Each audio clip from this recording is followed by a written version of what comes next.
Astronauts say the ocean looks like a blue marble, the Earth looks like a blue marble from outer space. So we can assume you can't see much land from outer space.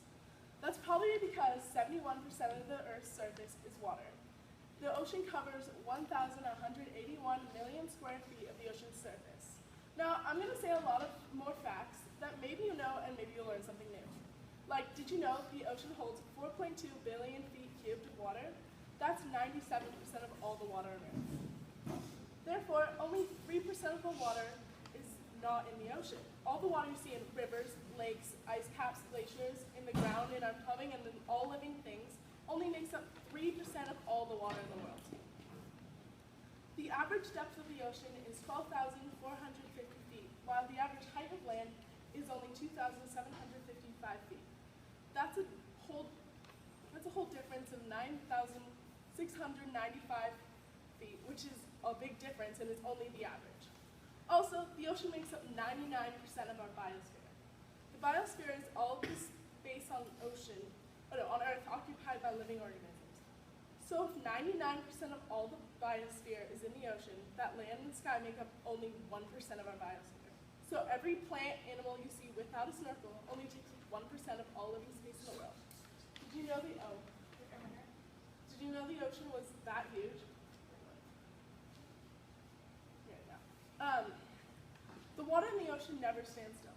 It is constantly moving around the globe because of currents, tides, and waves.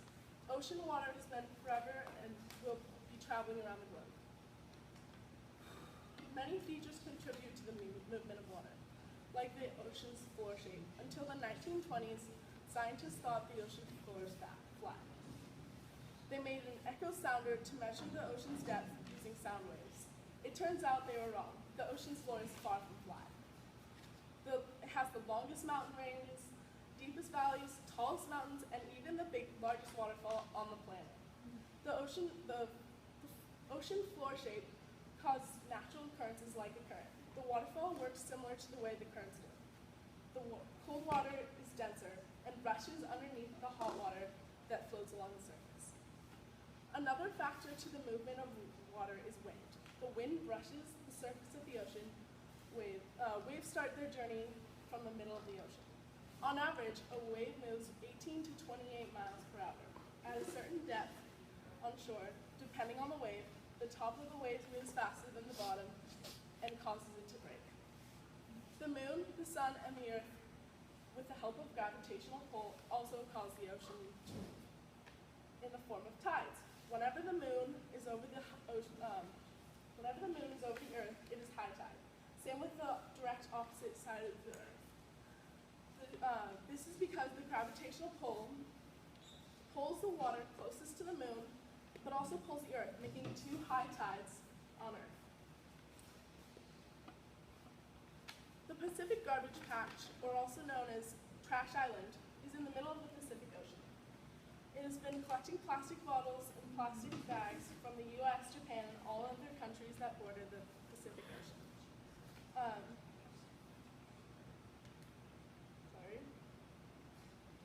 Ever since humans have industrialized.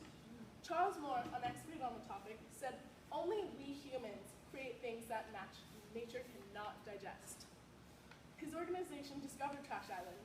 He has made amazing papers and speeches that inspired me to promote recycling. 99% of the biosphere is in the ocean, and we are polluting it. From seagulls with plastic rings around their necks to an 100-year-old tortoise that has body and shell is deformed because it has a plastic ring this size around its body. Charles Moore believes that the only way to save the ocean now is to stop littering because cleaning it is too expensive and impossible. That is a sad truth.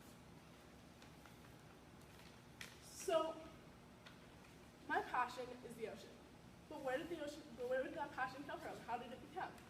From a young age, my dad and I have been traveling for surf trips, and I can't say I'm very good like these people, but catching a wave is like nothing else. For my 14th birthday, I got a paddleboard. I like to take it out on weekends because floating on the water with the slight bump of the ocean and the sound of the ocean is so relaxing. Limits do not exist in the ocean, but what I love about the ocean is how it reminds me we have so much more to learn, and it's a great big